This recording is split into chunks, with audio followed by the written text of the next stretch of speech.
We're on the Hamble River at Hamble Point Marina, one of MDL's finest, and behind me here you can see we've got a post, and looking at that post you can see that it's half tide. You don't need a tide table to tell you, you can see that by looking at it. We're going to be talking about manoeuvring a yacht in a marina in a tide, and for me the tide is my friend.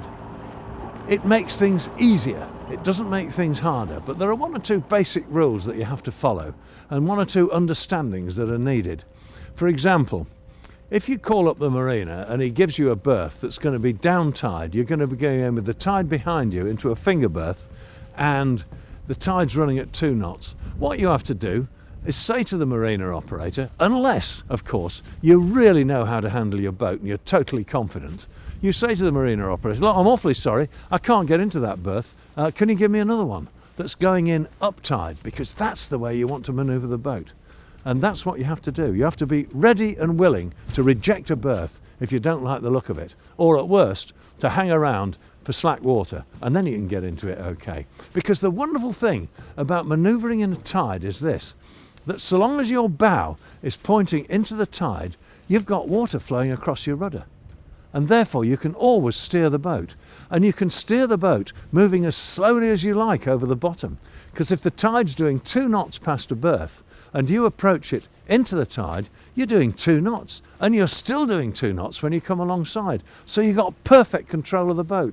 For this exercise, we've been loaned an Arcona 430. And it's a cracking boat. It's always a bit of a thing, isn't it, getting into a boat that you don't know well, or perhaps you've just bought a boat and you're not quite confident with it. But you've got to get a grip and find out how to do it. So I have some idea what's going to happen here. It's got a good engine. We're going to go up to MDL's Port Hamble Marina, where there's a lovely fuel pontoon, and it's out on the river. And we're going to use that just to demonstrate coming alongside in a tide. And then we're going to come back here and we're going to get it into a tricky little finger with the tide running.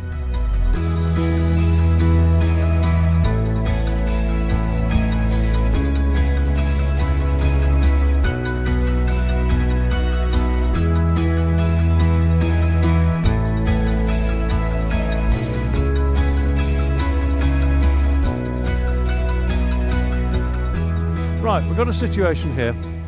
The tide is running. I know it's running, but if I didn't know it was running, if I wasn't sure, if I was around the turn of the tide, I'm going to show you a surefire way of telling which way the tidal stream is moving in a river.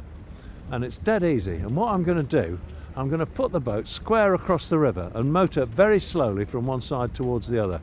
And we'll see straight away, by watching objects behind each other on the shore, which way the tide is going. It's absolutely obvious.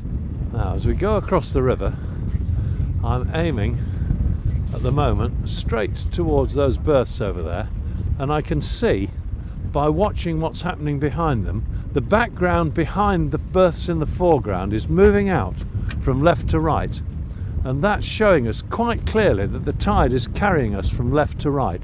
It's called a transit, and it's a great demonstration. If I want to come alongside a berth on the outside here, I have to be coming in up tide with my bow into the stream.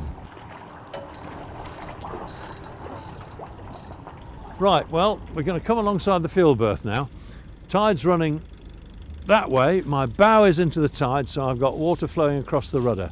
The tide is not very strong. I've got to say we were hoping for a ripper of a tide today, and it has not been supplied because we've got high pressure and we've got a northerly wind, both of which militate against a good tide in the Hamble River. Never mind, we'll be able to do what we've got to do.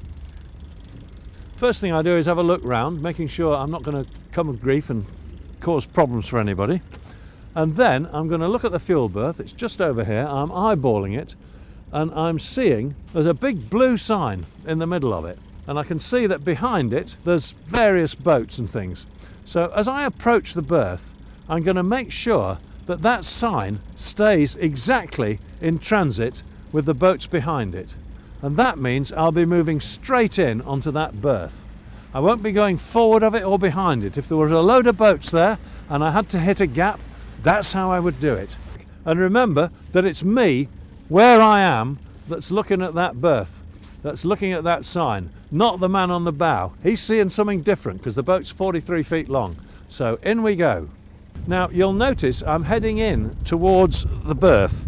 When I get nearly in, I'm going to bring her up to line her up with the tidal stream. Here I go, and I'm going to straighten her up so she comes alongside the berth absolutely in line with the tide. I'm still steering the boat, you'll notice. I've got a lot of port rudder on at the moment because the bow's gone in a bit. So now I can put the helm amidships, stop my engine, and that's it. We're here.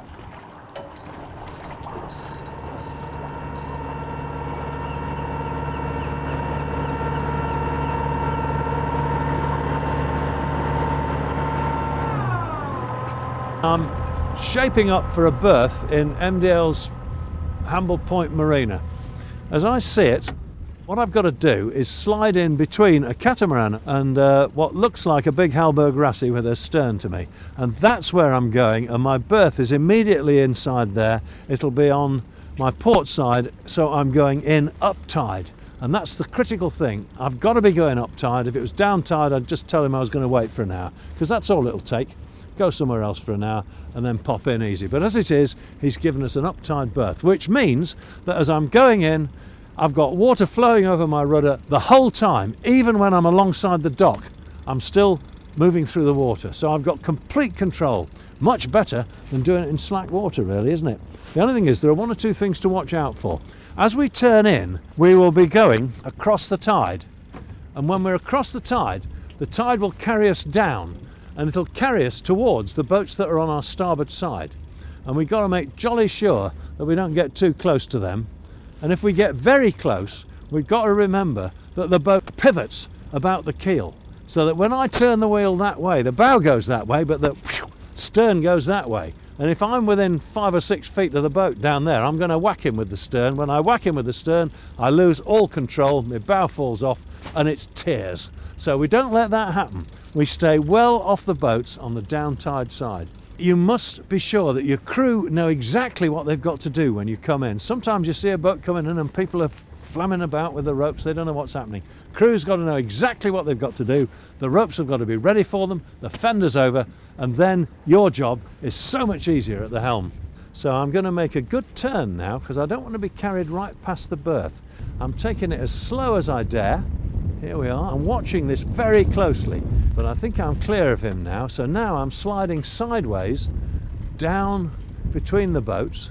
The big post on my port side is moving the way I want it to move, and the post ahead of me is moving very slowly. So as I come into the berth, I'm watching the transits all the way. I've got to be careful to make sure I don't go into the motorboat on my port side, but because of the tide, you see, I'm well clear of him. I'm just going to put a slower stern as we go in.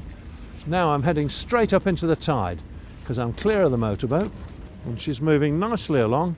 We're happy now, so we're going to take way off so we don't have anything too dramatic happen, and we'll just slowly lean on that spring. I'm steering the boat now so that as I go slow ahead into the tide, my rudder is taking the stern into the dock and she's lying there sweetly.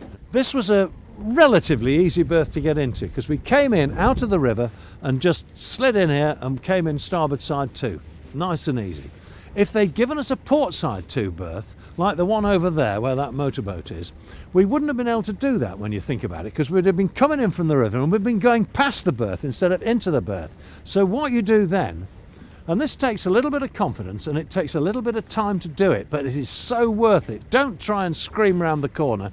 Go a little way up the avenue, turn round and then approach the berth just as we did starboard side 2, but approach it port side 2. If you try and come in round the corner, it'll end in tears. So go past it and come in that way. And it's time for a cup of tea.